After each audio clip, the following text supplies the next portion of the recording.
కూటమి పార్టీల మధ్యన లుకలుకలు మొదలయ్యాయా? రాష్ట్ర స్థాయిలో చంద్రబాబు, పవన్ కళ్యాణ్, పురంధరేశ్వరి కలిసి మెలిసిపోయి పనిచేస్తున్నట్లుగా కనిపించిన గ్రౌండ్ రియాలిటీ మాత్రం విరుద్ధంగా ఉందా? 100 రోజుల హనీమూన్ పీరియడ్ ముగిసిపోగానే భాగస్వామ్య పార్టీల నేతల అసలు స్వరూపం బయటపడుతోందా? కర్నూలు జిల్లా ఆదోనిలో బీజేపీ, టీడీపీ మధ్యన చెలరేగుతున్న ఘర్షణ దేనికి నిదర్శనం? కూటమి ప్రభుత్వం ఏర్పడి 4 నెలలు పూర్తయ్యాయి. ప్రజలకు ఇచ్చిన హామీల అమలును చంద్రబాబు ప్రభుత్వం పక్కన పెట్టేసింది.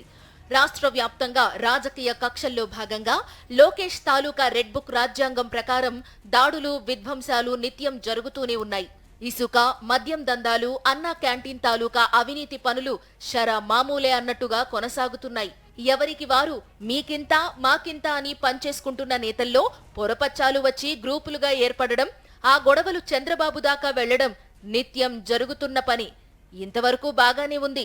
టీడీపీ ఎమ్మెల్యేలున్న చోట టీడీపీలోనే వర్గాలు ఏర్పడుతుంటే, బీజేపీ, జనసేన ఎమ్మెల్యేలున్న చోట మాత్రం ఆ 2 పార్టీలను కాదని టీడీపీ వారి ఆగడాలు, ఆధిపత్య ఆకాంక్షలు మరీ ఎక్కువగా ఉన్నట్టు గ్రౌండ్ రియాలిటీని బట్టి తెలుస్తోంది.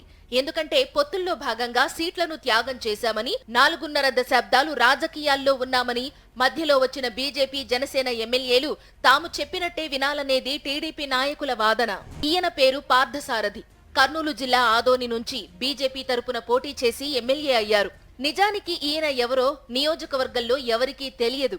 ఎన్నికల కంటే 2-3 నెలల ముందు నియోజకవర్గంలోకి ప్రవేశించి కూటమి పొత్తులో భాగంగా ఆదోని టికెట్ దక్కించుకున్నారు. ఎన్నికల సమయంలో ఏం జరిగిందో ఏమో గాని ఎవరికీ ఏమాత్రం పరిచయం లేని నాయకుడు ఎమ్మెల్యే అయిపోయారు. చంద్రబాబు చెప్పాడని అడ్జస్ట్ అయిపోయిన స్థానిక టీడీపీ నేతలు, ముఖ్యంగా టీడీపీ నేత మీనాక్షి నాయుడు మనుషులు ఎన్నికల సమయంలో బాగానే సహకరించారు. ఎన్నికలైపోయి అధికారం దక్కిన తరువాత కొంతకాలం బాగానే ఉన్న బీజేపీ, టీడీపీ నేతలు ఇప్పుడు కలహించుకుంటున్నట్టు సమాచారం.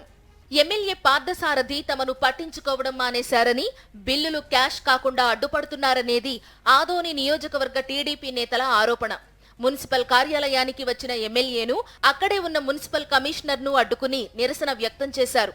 అప్పులు చేసి అన్నా క్యాంటీన్ ఏర్పాటు చేశామని, దాని తాలూకా బిల్లులను చెల్లించాలని అడ్డుకోవడం సబబుగా లేదని ఎమ్మెల్యేలతోనే నేరుగా చెప్పేశారు.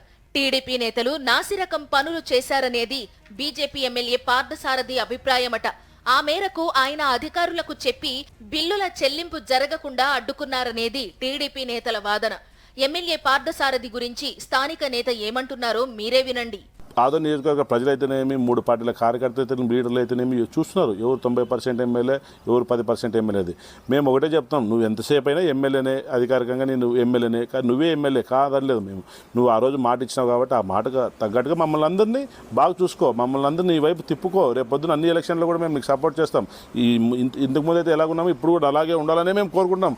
కాకపోతే మమ్మల్ని ఇట్లా మమ్మల్ని ఇబ్బందులు పెట్టడం, అధికారులు అంత ఇబ్బంది పెడుతుంటే కూడా నువ్వు దాని మీద మమ్మల్ని స్పందించకుండా మేమే అవినీతి చేసినామని చెప్పి మాట్లాడడం హాస్యాస్పదం. ఇది విడ్డూరం అని చెప్పి నేను తెలియజేస్తున్నాను. బీజేపీ నేత ఎమ్మెల్యే పార్థసారథి ఇంట్లో నుంచి కాలు తీసి బయటకు పెట్టాలంటే ముందుగా టీడీపీ వారికి చెప్పాలని మాజీ ఎమ్మెల్యే, టీడీపీ నేత మీనాక్షి నాయుడు అనుచరులు బెదిరిస్తున్నారు. ఎమ్మెల్యే ఎక్కడ ఏ కార్యక్రమం నిర్వహించినా సరే తమను కూడా పిలవాలని, లేకపోతే మర్యాద దక్కదని టీడీపీ నేతలు వార్నింగ్లు ఇస్తున్నారు. బీజేపీ నేత ఎమ్మెల్యే పార్థసారథి టీడీపీ వారిని అవినీతి పరులుగా పేర్కొంటున్నారని, నిజానికి ఆయనే ఇసుక, మట్టి దందాలకు, కబ్జాలకు పాల్పడుతున్నారని టీడీపీ నేతలు ఆరోపిస్తున్నారు. ఎమ్మెల్యే చేసే అవినీతి పనులకు మేం అడ్డుపడలేదు, ఆయన కూడా మమ్మల్ని చూసి చూడనట్టుగా ఉండాలని టీడీపీ నేతలు అంటున్నారు. ఎమ్మెల్యే ఎదుగుదలకు మేం అడ్డుపడం, మా ఎదుగుదలకు ఆయన అడ్డుపడవద్దు అంటూ టీడీపీ నేతలు చెప్పడంపై నియోజకవర్గ ప్రజలు ఆశ్చర్యపోతున్నారు. ఒకరిపై మరొకరు నిస్సిగ్గుగా అవినీతి ఆరోపణలు చేసుకుంటున్న కూటమి పార్టీల నేతల తీరును అసహ్యించుకుంటున్నారు.